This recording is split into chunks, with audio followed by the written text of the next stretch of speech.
So, my friends, even though it is a little early, I want to make the best possible use of our time, since all of you were gracious enough to come spend some time with terrific Stephen Tankel and his new book, With Us and Against Us.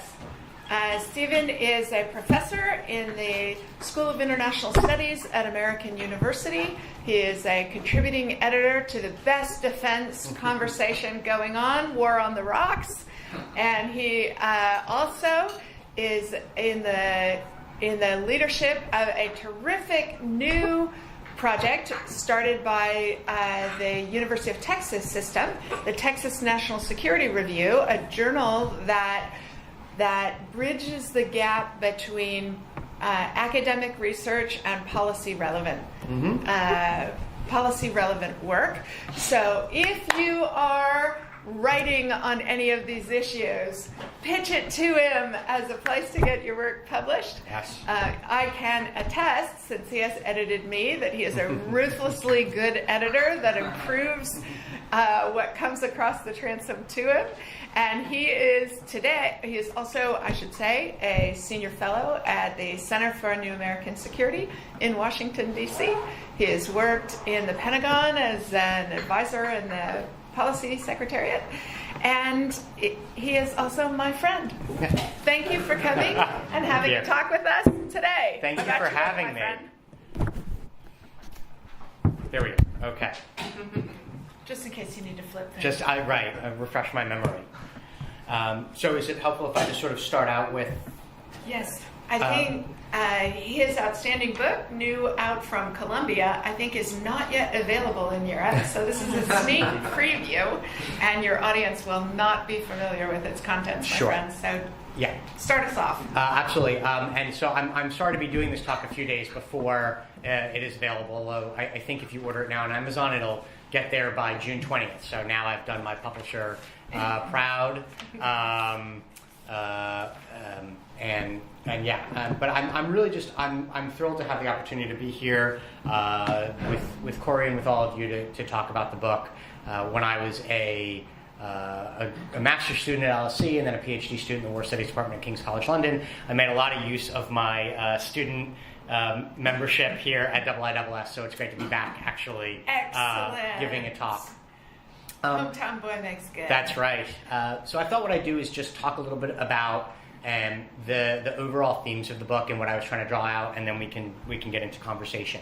The title itself, right, With Us and Against Us, a lot of people will remember President Bush after 9/11. The precise term was you're with us or you're with the terrorists. It sort of got cemented in the public mindset as you're with us or you're against us.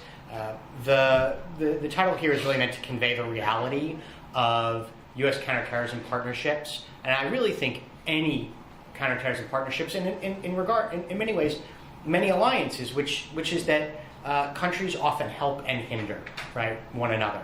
I believe that's especially true when we're talking about counterterrorism, because you are dealing with issues in this regard that where the problem is external for the United States, and this would be the case for the United Kingdom as well, but often internal for its partners in the Middle East, Africa, and South Asia.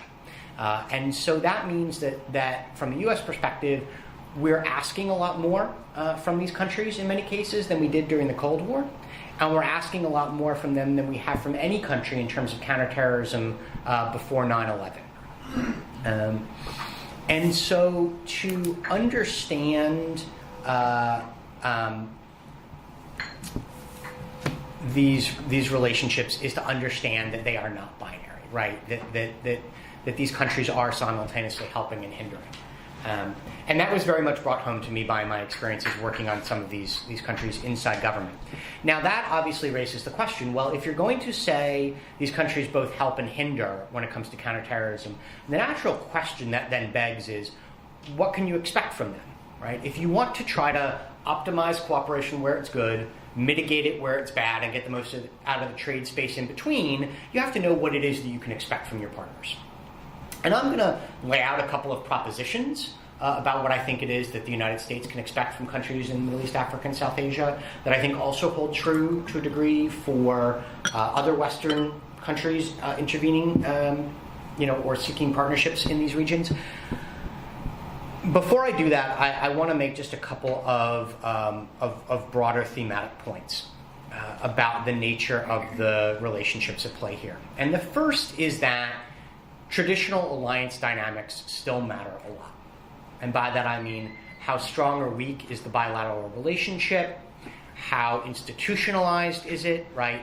The United States is in some cases adding counterterrorism on to pre-existing relationships after 9/11, as is the case with Egypt or with Saudi Arabia. In other cases, it is forming entirely new relationships, as is the case with Yemen or Mali or Algeria for the purposes of counterterrorism. So how strong are the bilateral relationships? How institutionalized? What arrangements are already in place? What agreements are already in place? And also, this is where the instruments of statecraft, like security assistance or other incentives or soft power, come into play. Within the confines of those traditional alliance dynamics, the other thing that I think is important to account for, and this goes for all alliances in one way or another, is the issue of threat perceptions. Now, there is this idea that the terrorists are the bad guys, and so we should all be able to agree that we have to cooperate against them. And that's not even true everywhere, and it's only true up to a point, even where we share threats. And I think one of the, not failures, but one of the areas where U.S. policy has sometimes been short-sighted is in this focus on shared threats, and the idea that we share a threat, and so we should be able to cooperate against it. And the argument that I make is that it's not enough to share a threat, it's how each country perceives and prioritizes that threat relative to other threats. So I looked at 6 countries. I looked at Pakistan, Saudi Arabia, Yemen, Mali, Egypt, and Algeria. And from those 6, I'll just give you a couple of examples. The United States and Yemen under the Saleh regime shared a threat from AQAP, but the Saleh regime in Yemen prioritized the threat from the Houthis much higher, and so that impacted the nature of cooperation. The United States and Egypt shared a threat from jihadist terrorists, but the Egyptians viewed that as also encompassing the Muslim Brotherhood, where the United States did not. And so that impacts how they go about sort of trying to cooperate on counterterrorism. This brings us to the second relationship that I think is important, which is much more specific to counterterrorism cooperation. And that is, alongside traditional alliance dynamics, there are the relationships between the partner and the group that is the target of cooperation. And that you could sort of bucket these into 4 different types of relationships based on the perceived threat and utility that that group has to the partner in question. A high-threat, low-utility group is more likely than not going to be treated as a belligerent by the partner. A country that is a group that is low-threat, low-utility, you might have an indifferent attitude towards it, right? So think about how Mali treated AQIM before about 2008, 2009, certainly before the Arab uprisings in 2011. You kind of just ignored them. High utility, low threat, you're going to have a collaborative relationship. There's going to be support or enabling. Think about how Pakistan treats the Haqqanis, the Taliban, Lashkar-e-Taiba. And then finally, high threat, high utility. I called this cooperative competition. My students insisted on calling this frenemies, friends and enemies. Yes, the partner may target this group, but it also may have an incentive to maintain its existence, right? And so I'll now close with just a couple of quick propositions based on those 2 sets of relationships. First, I would divide counterterrorism cooperation for the purpose of this book into 4 different buckets. The first is waging a domestic counterterrorism campaign, right? Capture or kill terrorists, dismantle their infrastructure, thwart foreign fighter flows, counter terrorist financing, what have you. Here, traditional alliance dynamics don't matter nearly as much as we might want them to. It's the relationship between the partner and the group that is paramount. You can incentivize or coerce a country into conducting domestic counterterrorism operations for a short period of time. Those operations will not be comprehensive, and they will not be long-lasting. We've seen that with Yemen, with Pakistan. Instruments of statecraft are more helpful if there's a belligerent relationship, right? Security assistance, partner capacity building, these become much more important if the partner is committed themselves to doing those operations.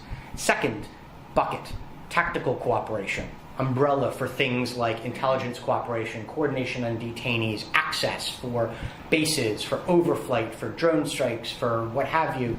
Here, the instruments of statecraft are most useful. Even if you don't share common threat perceptions, if you have better bilateral relationships, or if the incentives that the United States is able to put on the table are compelling enough, you can get cooperation in these areas. Third, and I'm happy to drill down into all of this during discussion. Third is what I would call regional cooperation. We've long sought cooperation in things like coalitions and diplomacy. It's only recently that that's been for counterterrorism purposes. Here, as you would expect in terms of traditional alliance dynamics, a partner's regional threat perceptions, its geopolitical priorities, and its relationship with the United States are going to be very, very important. It's just that's now translated over to counterterrorism purposes, right? Trying to settle conflicts where terrorists are present. And then finally, I put countering violent extremism, which I think here you would call preventing violent extremism, right, under the umbrella of counterterrorism. Here, it's much harder to assess because, right, it's these things are harder to measure and it's a much longer lead time. A couple of takeaways. One, the United States has never made this priority. Two, neither has any partner. Three, we talk about CVE specific issues like countering the narrative or doing de-radicalization. That's easier to get a partner to do if they see a threat. It's hard to get a partner to do if they don't see a threat. CVE relevant stuff like governance, rule of law, what have you, that's hard to get anybody to do whether or not they see a threat. And the United States, again, has not made that a priority. I see this as an area where the United States and Europe could potentially cooperate, I think, more closely because the Europeans are more invested in that than we've been. And I'll conclude with this. When I started to write this book, it was a different book. It looked at how states impacted jihadist group evolution. It was a book focused on the threat. But I came to be much more interested in how we cooperate and what the United States could expect from its partners. And I would argue that U.S. policy needs to do the same, which is that the United States spends an overwhelming amount of its time looking at the threat and what it needs from its partners, as opposed to looking at the partners and asking what it can expect from them. I'll end there. Thank you so much, Stephen. So I neglected to say at the start, once again, because I was so excited about the substance of what we were talking about, I neglected to say, I'm Corey Shockey, the Deputy Director of the IISS. Thank you so much for coming today to participate in this program. I'm very grateful for it. Stephen, I want to actually ask you to say a little bit more about one of the 6 case studies in the book, Sure. and that's Pakistan. I was struck a few years ago to hear the Pakistani foreign minister express her exasperation that the United States always shows up, the United States, a wealthy, developed country, always shows up and immediately first expects the Pakistani government to make our problems their problems. Yep. And second, never kind of calibrates our expectations for the fact that this is not only a developing country, but a country in the midst of a back and forth, very problematic democratization, and that we don't ground our expectations that way. How does that resonate with how you think about the U.S.-Pakistani relationship, and talk us through the case study of Pakistan Sure. in the book itself? Sure. So I mean, and the case of Pakistan is right. This is the most. This to me is the apex of that. Right. That really paradoxical partnership. An absolutely critical U.S. partner after 9/11. The United States can't do the invasion of Afghanistan without it. The United States, right, needs its support, even when the relationship is faltering, to be able to conduct drone strikes against al-Qaeda. And at the same time, the United States is giving Pakistan billions in exchange for this, and some of that money is being used to support insurgents that are killing U.S. and NATO and Afghan forces in Afghanistan. Right? This is the ultimate paradox. So I have argued that the United States does not have to like or even accept Pakistan's position, but that it would help us to understand Pakistan's position. And that I think that we have often been guilty of and I think this goes across the board. I think one of the things that I am promoting here is this idea of strategic empathy for partners that are very, very difficult. What does that mean? How is strategic empathy different from empathy? So I would argue that from a strategic empathy, I use it as sort of shorthand for you have to put yourself in their shoes, not necessarily to agree with where they're coming from, but to understand where they're coming from so that you can then be strategic about getting the most out of what you can get out of them, and about knowing where you have to work around them, and about knowing where you can push them and where it does you no good to push them, right? And to also know that when you push them... So you're basically arguing for diplomacy. I suppose. To use an old-fashioned term. Yeah, sure. We ought to know what we're doing, and we ought to do it with... And we ought to do it well. Yeah. Yeah. Okay. And I also think to know when you're intervening how that's going to impact those different levers of power within the partnership, which again, yes, is something that diplomats are quite good at, and we should probably pay more attention to. So with the case of Pakistan, the United States, I think for a long time, deluded itself into believing that the Pakistanis got it and were doing the things that we wanted them to do. And then we woke up to the fact that the Pakistanis didn't get it the way we got it and weren't doing the things that we wanted them to do. Where would you put I would put that around 2006, 2007. The first démarche, so the first démarche to Pakistan on the Taliban does not come until 2005. Up until 2005, the United States is primarily focused on al-Qaeda. And the Pakistanis seem to be hunting down al-Qaeda, right? Even though they are not doing this in a committed way after probably about 2002. It looks like they're going into the tribal areas, even though they keep retreating and they start doing peace deals. But it looks to us like they're doing what we want them to do. We're also preoccupied with Iraq by this point. And so there's just not a lot of, we're genuinely happy. Around 2005, 2006, I think alarm bells start going off much, much more loudly. And even then, we keep trying to sort of convince the Pakistanis to come around, and think that we can convince them to come around, and we're giving you all this stuff, so you should get on board. And the relationship is starting to sort of deteriorate by 2007, 2008, at which point they are then facing a growing insurgency that we've been telling them they need to take more seriously. And it's at that point, I think, again, where we misunderstand the Pakistanis because we don't put ourselves in their position. We think, now you're facing a jihadist insurgency, so now you're going to get it, and you're going to come around to our position, and you're going to embrace this idea that there's no such thing as a good terrorist or a bad terrorist, and you have to go after all the terrorists. But if we had sort of put ourselves in their position and thought about it from their perspective, what we would realize is no. They think this is happening to them because they have conducted operations in the tribal areas at our behest, because we incentivized and coerced them into doing it. And they think they have lost control of a lot of these groups because they cracked down on them at our behest. And that India is behind a lot of this. And so actually, if you believe all of those things, then the logical thing to do is not necessarily to go after every group. It's to make sure that you don't make more enemies, to hold the groups that are in that collaborative category more closely to you, and only target the, quote, bad terrorists, right? And so that contributes to their other sort of area that I think we've never quite understood, which is their complete neuralgia around not just India and Afghanistan, but also Afghanistan and India writ large.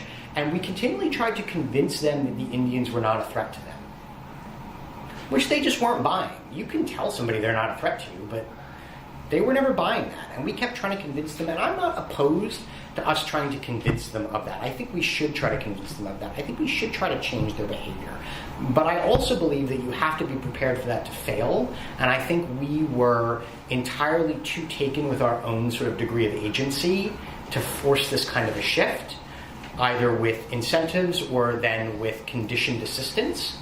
And we didn't appreciate the degree to which they kind of had us over a barrel because we needed access into Afghanistan. And that's how you end up with a situation in 2010 and 11 where you begin to condition assistance, but you also include national security waivers for waiving in the interest of national security. So now what have you done? You've said, you Pakistan, I'm going to impose unilateral negative conditions on all the assistance that I give to you, and then increasingly on the coalition support funds I give to you as well. But I'm going to leave my executive branch a back door to get out of that if they're afraid it's going to hurt the relationship. And so the United States waives all but once, and that one time when they didn't waive, they just said, yes, they're doing all the things we want them to do and got pilloried for it, and so then after that they always waived. And so now what you've done is you've told the Pakistanis, I'm not happy with your behavior, but I'm not actually prepared to hold you to account because of the costs that I might incur. So you haven't changed their behavior. All you've done is undermine your own credibility. Right? And so to me, the nature of the U.S. relationship with Pakistan is really a instance of us constantly failing to assess our leverage when we had it. The time when we had leverage, when the United States has leverage, was right after 9/11. So since you are a policy person in Yes. addition to a first-rate scholar, what should Pakistan policy have been on the part of the United States? Because my recollection of the immediate post 9/11 period was that the United States was pretty bare-knuckled in how it used Yes. that influence with Pakistan, and it sounds like that's what you were advocating. So walk me through what policy should have been Sure. in the case of Pakistan, given your research. I think that we were very, very bare-knuckled right after 9/11. My problem is that we were bare-knuckled for about 3 to 6 months. And then we were smitten, right? It's probably apocryphal, even though I start the book with the, right, if help us will bomb you back to the Stone Age. That is, it's questionable whether Armitage ever actually said that. But we conveyed, nevertheless, you will help us or else. The problem is that as soon as Pakistan started helping, then we were very, very happy to have them continue to provide access to Afghanistan, and we were very, very happy to have them sort of go out and do raids against Al-Qaeda in the urban areas and occasionally into the tribal areas, but we did not press our advantage. I think that we underestimated this as the point in time where we could have pushed them harder and said, no, we're not going to agree that you hand Al-Qaeda over to us and that we let you deal with the Taliban. We're going to insist that we are able to deal with the Taliban as well, but also, and this is where I think we were too bare-knuckled, is with the Taliban in Afghanistan, right? Part of our failure in Pakistan is a failure of our policy in Afghanistan, which is that well after the Taliban has been defeated, we're still trying to defeat the Taliban, right? We're chasing ghosts, and the Taliban kind of lay down their weapons and sort of they're kind of like, okay, you've beaten us, so now we're going to join the new government or we're going to go home to our farms because this is the way it works. And you're telling us that you want to continue to hunt us down. And there's nobody to hunt down, right? Al-Qaeda's moved across the border to Pakistan. And so we miss our opportunity, I think, to reintegrate the Taliban and the Haqqanis into the society in Afghanistan. We know this. The Haqqanis send an emissary to Kabul to say, we're willing to be part of your government. We were never big fans of the Taliban, but they were strong, and so we went with them, and they gave us some autonomy in the East, and we're prepared to do the same thing with you. And the emissary, they beat the heck out of him and send him home.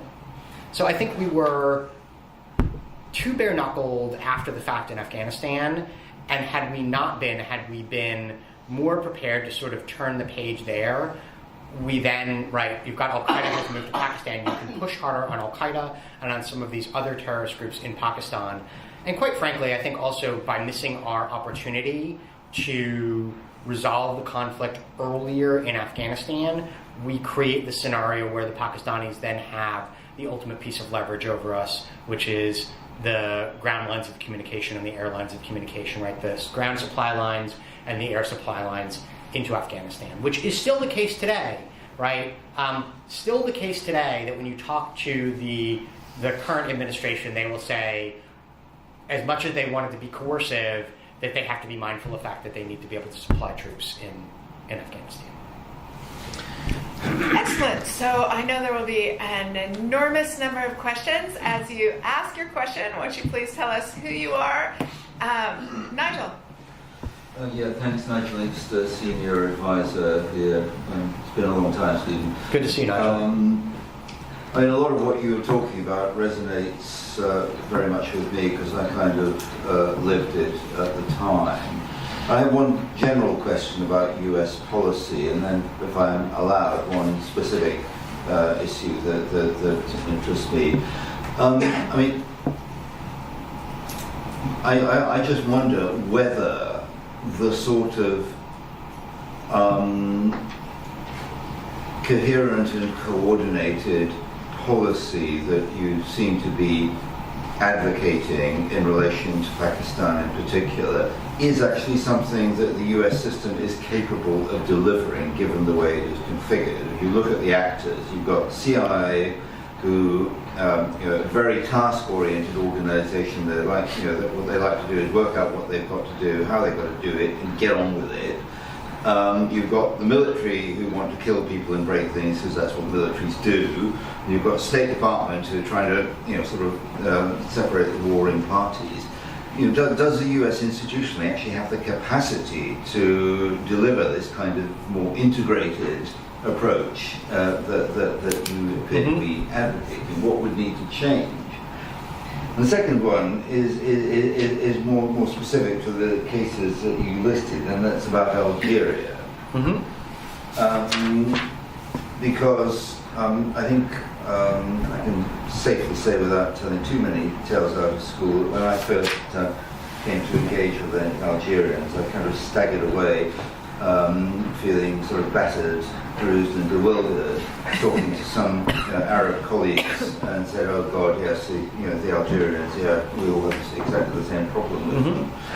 And the thing with the Algerians, as I understand it, is in terms of their jihadist problem, their essential strategy was to push them as far south as possible and keep them there. So basically exporting the problem to everyone else. Was this something that US policy was able to address and deal with? How did you how was it for you? Two fantastic questions. Excellent. I'll pile on the first one Sure. and ask you to explicitly speak to the drone strikes policy, which seemed to me a pretty strong illustration of Nigel's skepticism. Sure. And I think that actually goes to, so I would make several comments in terms of the integrated approach. First, this sounds a bit squishy, so I'm going to follow up with harder recommendations. But part of this, to my mind, is an issue of mindset. And really for policymakers. Because policymakers are going to drive what intelligence analysts are going to look at, and they're going to drive what practitioners are going to do. That part of this is an issue of mindset. That when I brief this to policymakers, individually they all sort of intuitively are like, yes, we should absolutely look more at what our partners are doing and what they're capable of. And I say, well, is that ever an issue when you do taskings? right? When you ask questions of the IC, do you ask what can we expect from the partner, and do you tailor your policies accordingly, or do you ask what's the partner's capacity for absorption, or what is the threat? And they're like, oh no, we ultimately, our briefings end up focusing almost entirely, if it focuses on the partner at all, on sort of what's their absorptive capacity for what we're going to be able to give them. Right? So part of this is a mindset, and individually I think policymakers get this, but what I'm sort of pushing towards is collectively, I think this is a question that needs to be asked when you are doing counterterrorism strategy for any country. Driven out of the White House, filtering down to the State Department and the Defense Department, and that's, I think, where sort of that squishy bit gets more real. Second, I would say that the IC will look at what you ask them to look at, the intelligence community. I've asked people in the intelligence community, are you ever asked these questions? And the answer is no. The only person I've ever found who said that they were asked about sort of what a partner was thinking and was going to do was somebody at the State Intelligence and Research, right, at INR, under, I think it was under Clinton, who said, but look, you had a really kind of intellectually curious Secretary of State. But this was a, almost 10-year veteran who said this person was asked this question once. So part of this is policymakers need to adopt a new mindset in terms of what they're asking. How can you sort of strengthen this? And I think this goes to the drone strike issue, is who's in the room? And here, if you look at the way in which, I think on the Intel side, but also on the policy side, the Intel folks have done a good job of integrating analysts and collections. They've done a better job of integrating throughout the intelligence community, which was one of the recommendations from the 9/11 report.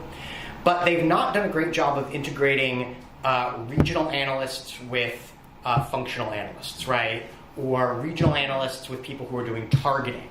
And I can tell you from personal experience that I spent a year in a regional shop at DoD, and not once did anybody from the Office of Special Operations and Counterterrorism come to me to talk to me about my thoughts on drone strikes. The number of people who were going to be, I had the highest clearance you could get, but we were going to have one person who was going to be read into that, and that person had to fight their way into those meetings. So part of this is a question of who's in the room. I mean, you've been in policy at a higher level than I am. You know policy is partially people are policy. And so if you don't have people in the room from that regional side, and drone strikes is a very good example of that, lower down, then by the time the policy gets up higher, it's sort of baked in that whatever sort of the CT folks need is going to drive this. The other component is again, how you see the partner versus how you see the threat. We did have, Ambassador Cameron Munter pushing for fewer drone strikes, and sometimes he won out, and sometimes the CIA won out. And I think part of that is also, ultimately at the end of the day, this is not a question of poor integration. This is a question of what is your priority. And there, I think we are then just debating priorities. Is the priority sort of longer-term dynamics between the U.S. and Pakistan, or is the priority to kill the problem? On Algeria, I saw it. I think the Algerians were not unhappy to see people pushed south and pushed out, but I'm not sure, and this might be my naivete, but I spent a fair amount of time on the ground in Algeria, and part of what I saw this as was the people who ultimately ended up moving into Mali and Mauritania and what have you. There's some push south, but there's also, this starts before 9/11, but it really picks up steam after 9/11, when the supply lines to Europe shut down, right? And the supply lines through Morocco shut down.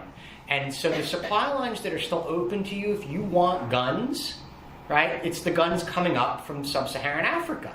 And so the people who move into the Sahel move there initially in search of supply.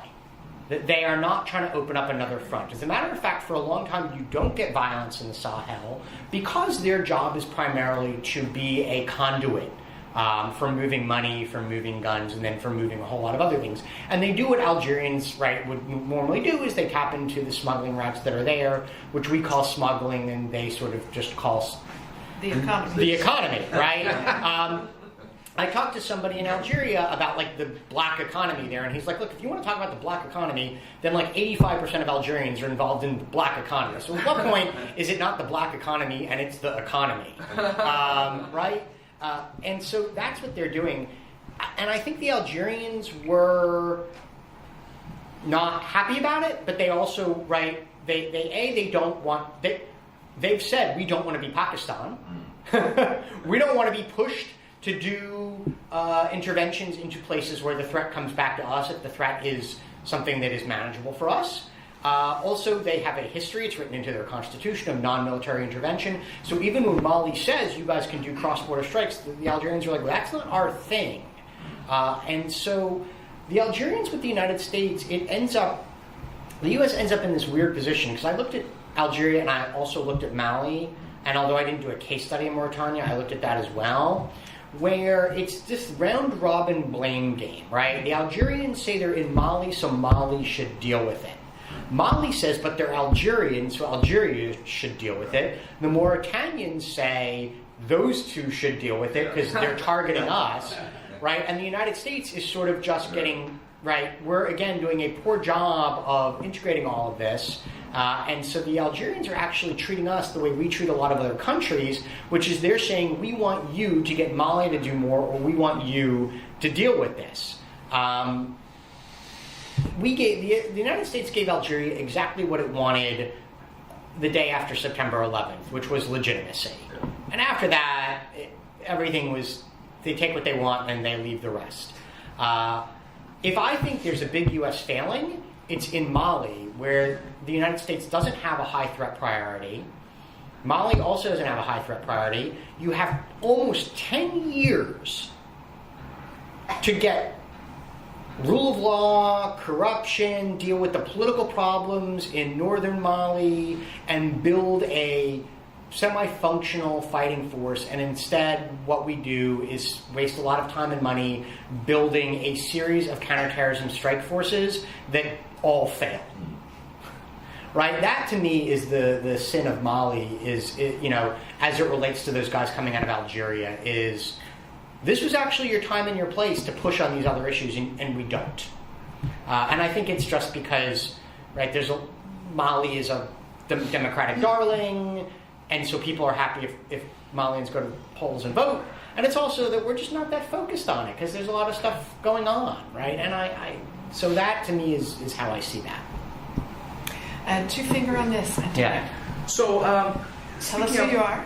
Sorry, yes. Antonio Sampaio, I work at the Conflict Security and Development here at the ISS. Right. And what I just said about national capacities is really out of the playbook of many of the international development documents that are out there about building institutional capacity. And we in this field use different languages, but we're often trying to achieve very similar and link goals. So, for instance, in international development, you hear a lot about building institutional capacities and security sector reform, which seems to be precisely what you're talking about on are these countries capable of doing this? Have we bothered asking them? Right. What is the current state, and what would take to bring this to policy silos closer together? I mean, I know that a lot of the problem is being in the room when these decisions are being made. So how? Sure. So I would say a couple things. One, although I'm here to sort of sell my own book, I would also commend to you, there's a book by Mara Karlin, who served in the Department of Defense in a number of different capacities, has a great book on sort of capacity building and also institution building, and where that's been successful. Although part of where that's been successful is, right, the United States is also in the room and is picking winners and is, I think, intervening in a more forward-leaning way than you might necessarily get these days. I would say a couple things. One, one of the recommendations I make is that we should take a page from the development space in terms of how we condition assistance, which is that right now I'm just not a big fan of negative conditionality, other than if the donor has a really, really strong hand and the recipient has a really, really weak hand and desperately needs the assistance, it tends not to work out very well. It's got a signaling component, but again, if you end up waving, as the United States has often done, then the signal it sends is not the signal you want to send. But I do think there's more we could do on the positive conditionality side. And so one of the recommendations I have is that the United States should take a page from the Millennium Challenge Corporation and should develop that for how we do security sector reform. That the United States should be willing to say, okay, we'll give you a small amount of money to develop programs and projects that are going to strengthen your civilian security sector or strengthen this institution or that institution. And if you pass these sort of thresholds, then we're going to give you more money and we're going to work more closely, but we're going to design this in collaboration with you, right? That's a way of sort of saying, look, the money that you get or you don't get is contingent on what you do, but it's not retroactive after the fact. So I definitely want to highlight that as an area where I think we can do more. I would also point out that institution building that's a big buzzword that you hear around the halls of the Pentagon. But how resourced is it? These things are harder to do. There's not as much appetite for them from the partner. They take a lot longer. The Pentagon is actually, I think, swimming against the tide a little bit in terms of the broader, right, where the White House is. So again, I come back to, I think you need hard and fast recommendations. That idea of positive conditionality is one of them. The Obama administration had what was called Presidential Policy Directive 23, which said that there should be more of a focus on building civilian security sector institutions in line with governance and rule of law and things like that. It was really a very, very imperfect policy directive. Their implementation has lagged.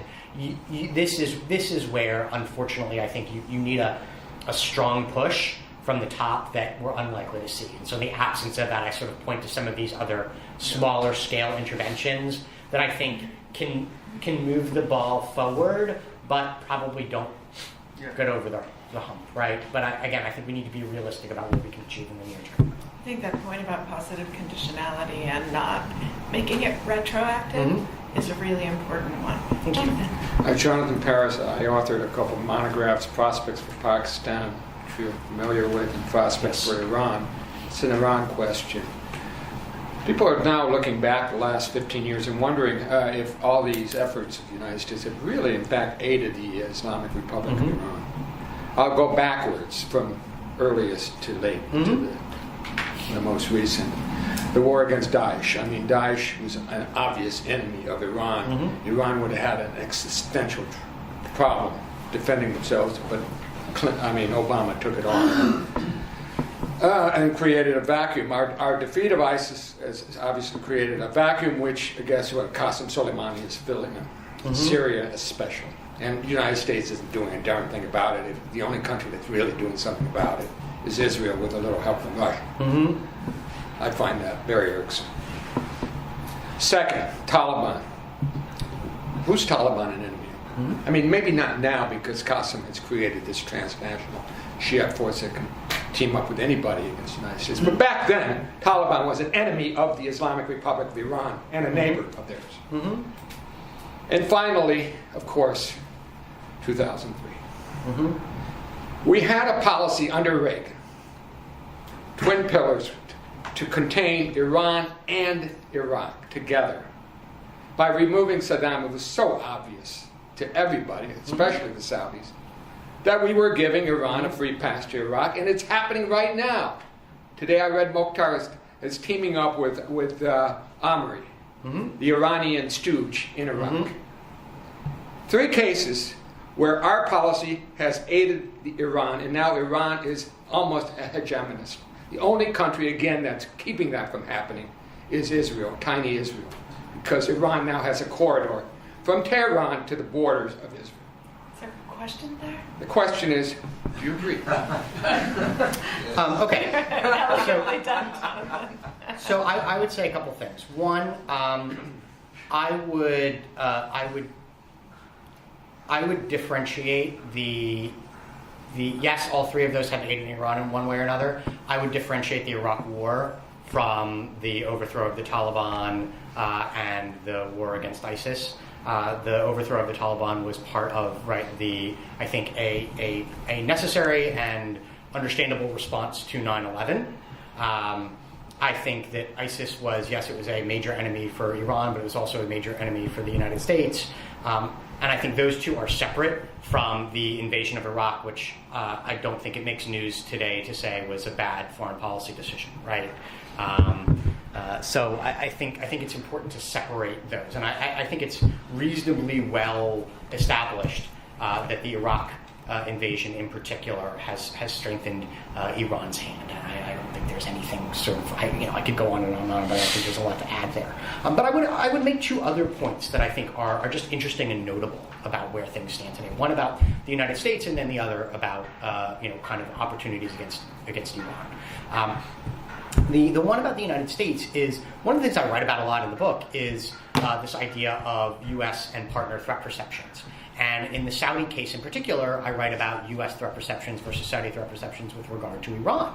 And one of the things that's been interesting there is how those threat perceptions have sort of evolved over the years. There have been times when briefly the Saudis were a bit more conciliatory at the time when there was looked like a drumbeat for potential regime change in Iran. Then you had the Obama administration, which was seen as overly sort of easy on Iran at the expense of the Saudis. And I think we've now moved back to a place where, rather than changing Saudi Arabia's threat perceptions or other Gulf countries' threat perceptions with regard to Iran, our threat perceptions have changed with regard to Iran. And Iran, at least in terms of the way we are approaching policy, is talked about as a bigger threat. Ironically, I think that the way the United States is going about this, and again, I don't think I'm going to make news to say that I think leaving the JCPOA is a mistake, that if you really want to contain Iran and roll it back, then that starts with staying in the JCPOA. It doesn't end there. But we are where we are. And so let me conclude with this in terms of potential opportunities, which is, so Daesh has been seriously weakened in Iraq and Syria, although I would hesitate to say that it is defeated. A lot of people have advocated staying involved in one way or another for the purposes of making sure Daesh doesn't rear its head again. I think it's also worthy of pointing out that people have argued for the United States keeping a presence in Syria in one form or another, so that Iran doesn't fill the vacuum. And I think there's a potential opportunity there in that Iran, and on the one hand, and Syria, the Syrian regime, and Russia on the other hand, are not necessarily in the same place when it comes to Israel. And so there's a potential wedge that you can drive in there. But that requires remaining involved, where the U.S. has been to sort of stabilize, continuing to work with the Jordanians and the Israelis, what have you. And I just don't know that there's enough policy coherence there right now to say that that's going to be the case. So that's sort of how I would sort of both agree and disagree. So we have about 15 minutes left, and I have 4 more people on my list, so I'm going to close the list there. Gentleman in the back. Hello, Lindsay Clutterbuck, independent researcher and frontline counter-terrorist practitioner.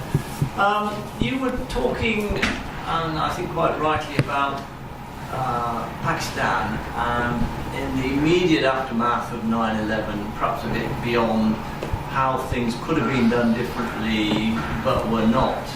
And that led to a whole host of issues, problems, difficulties, etc. I'm just interested to hear your view on how much the almost immediate change of tone about invading Iraq that took place at the top of the US government and worked its way down at about that time meant that their eye was taken off the war of Afghanistan, and was that contributory to all these other issues that you pointed out? Yes. Thank you. Next. Yeah. Yes. Yeah. I can add to that, but if you'd like me to, or expand. Yeah. I would as well. Yeah. I think 100%. I think part of the issue with the way the United States, again, I went through, I think, what are some of the mistakes the United States made in Afghanistan in terms of how it it continues to fight a war against the Taliban after there is no Taliban, and it continues to hunt Al-Qaeda after there is no Al-Qaeda, and it's been very well documented, right, that what that ends up looking like is U.S. Special Operations Forces and CIA empowering, right, warlords at the expense of the central government in Kabul that we're trying to stand up, and all the problems that creates in the door that it opens for the Taliban to come back.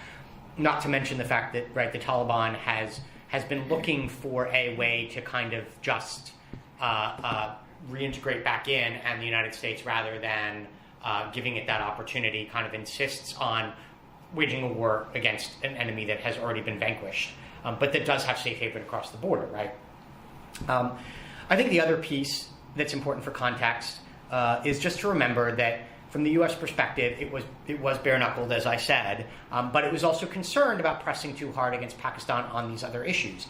And it was overwhelmingly focused on Al-Qaeda. So although you had the president saying this is a war against all terrorist groups, it was not really a war against all terrorist groups. It was a war against Al-Qaeda, and Pakistan was allowed to continue to go on doing what it had been doing with all of its other terrorist groups, including providing safe haven and then support to the Taliban long before the United States starts making an issue of it.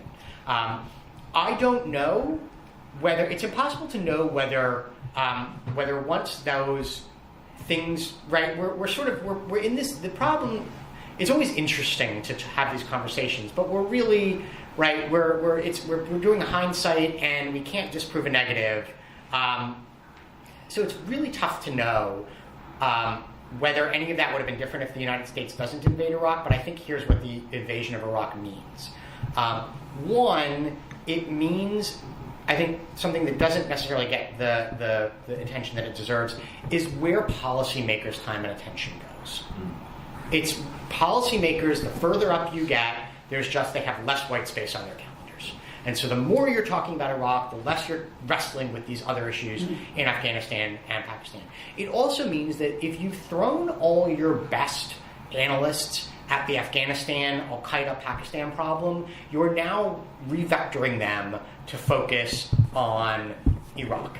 And the same goes for the military, right? I have enormous respect for General Dave Barno. I consider him a friend. I think he was a great commander in Afghanistan from 2003. I think he's there through 2005. But by and large, right, a lot of the top military talent also gets, sort of revectored to focus on Iraq. And so you have not just, people talk about the resources and everything else, the people, the bandwidth.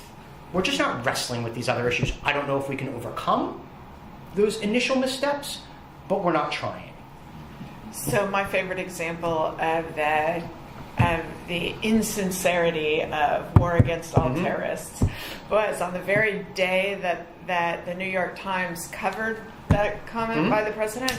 There was also a picture of Richard Haass, who was at the time the ambassador for peace in Northern Ireland, on the front page negotiating a peace deal. And there was a picture of whatever the St. Patrick's Day parade in Boston, where people are throwing money into an IRA coffer. So next, yes, sir. I don't have a question. My name is Karan Nadeem. I'm the Army Advisor from Pakistan. Pleasure to meet you. Thank you very much. I would rather, if you give me a bit of a, I just want to make a comment a bit large. I think we do only have 10 minutes left. I will take 3 to 4 minutes, if I'm allowed. Else you can, 3 is perfect. Go ahead. Seeing this presentation or your talk, mostly the conversation has been focused on Pakistan. So I thought being one of the practitioners, I should give you one perspective. Yeah, it's wonderful. For you to make an independent analysis. I don't want you to go with this that it is a government point of view, but since I am representing Pakistan, so I thought it is the present war on terror. Whatever is happening in our region is not to be seen in isolation. It has to be seen into the context, and context is with start from 1979, when the United States brought the holy warriors, the jihadis from all over the world. It created, thousands of people, mercenaries, the jihadis literature from University of Nebraska, attracting the people to come and fight on the name of Islam. And when the same people are turning against the new regime, the new empire, the new invader, it has to be seen in a context. These events should not be seen in isolation. A source, money, resources which have taken this monster to build up for over 40 years, it will take little time to recede. So take this policy in that perspective. Let me assure you that as a Pakistani, I'm not saying as a military, as a Pakistani, we do not make any distinction between good, bad or ugly. We have lost 78,000 people. 6,000 are the military, 6,000, 3-star to a soldier. 23,000 military people are injured. 48,000 civilians are injured.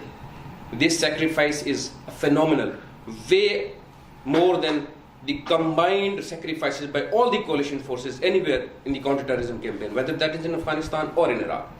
So blaming us that we are duplicity or complicity, I would rather like that these pungent views should be revisited. As far as you said the threat to India, the threat from India is very potent, and I give you the statistics how. There are 9 defensive corps of India. 7 of them are deployed, not poised, deployed on the Pakistani border. 3 out of the 3 offensive corps, all of them are deployed. So 85 to 90% of the defensive paraphernalia, 100% of the offensive capability is deployed on the Pakistani border. The intention can change anytime. The capability takes years to change. All the capabilities lined up on the Pakistani border. And then you say that the threat is not real. I would rather like you to go. Please. Can I stop you there? And also thank you for helping us have the kind of strategic empathy by giving us a different perspective. I really appreciate that. Thank you very much. It is one of my favorite things about the IISS that we invite respectful, sharp-edged differences of opinion, and you've contributed enormously. Last 2 questions. Last thing I just want. Hold on. I'm going to take these last 2 questions, and if we have time, I'll double back. Yes, ma'am. My name is Emma Durham. I'm a master's student at King's College. Yay!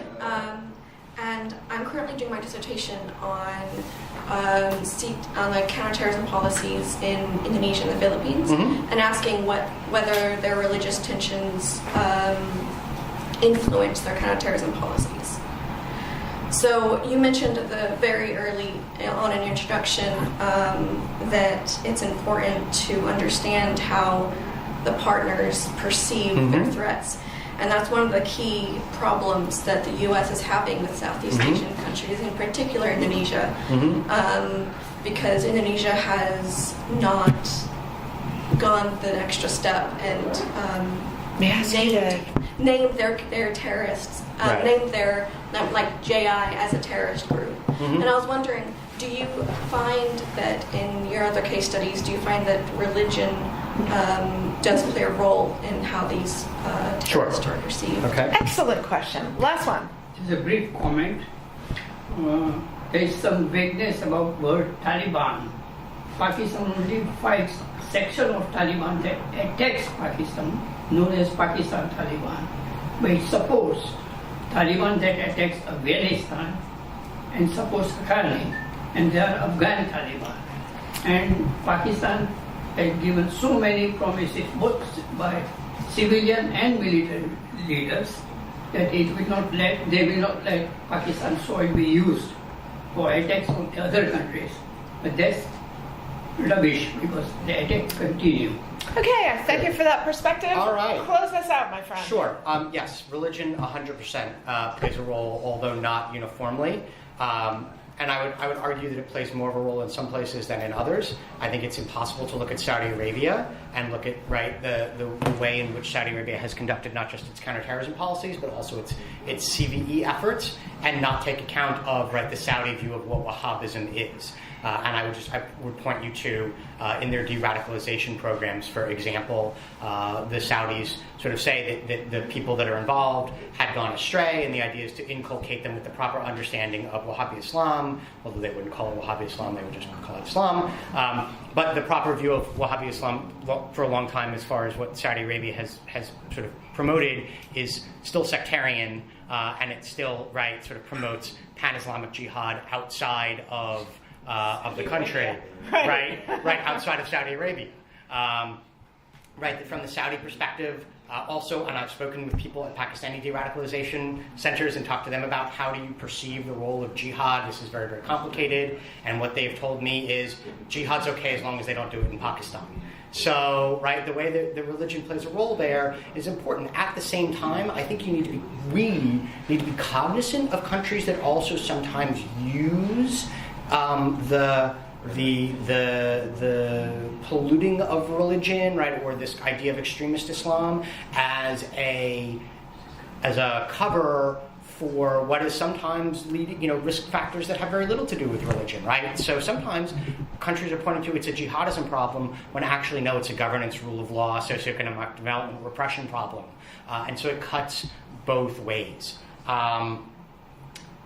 May I Yes, give quickly. a very, very, very fast response? Sir, I appreciate that you're speaking in your own capacity. It's always a pleasure to hear from people from the Pakistani government, whether it is in a official or unofficial capacity. I should just note, for your benefit and also the benefit of others, that although you were speaking in a personal capacity, the points that you made here are points that I've heard in many, many other forums, almost verbatim, from other people from the Pakistani embassy speaking in their personal capacity, which I always find interesting. And as for, I'm not going to get into the history of it, except to say that I think the history is not necessarily as you outlined it, especially back to 1979, and as regards the sort of distinction between terrorist groups, I think this gentleman, I would tend to favor his opinion. So, thank you. My friends, won't you join me in thanking Stephen Tankel for talking with us today?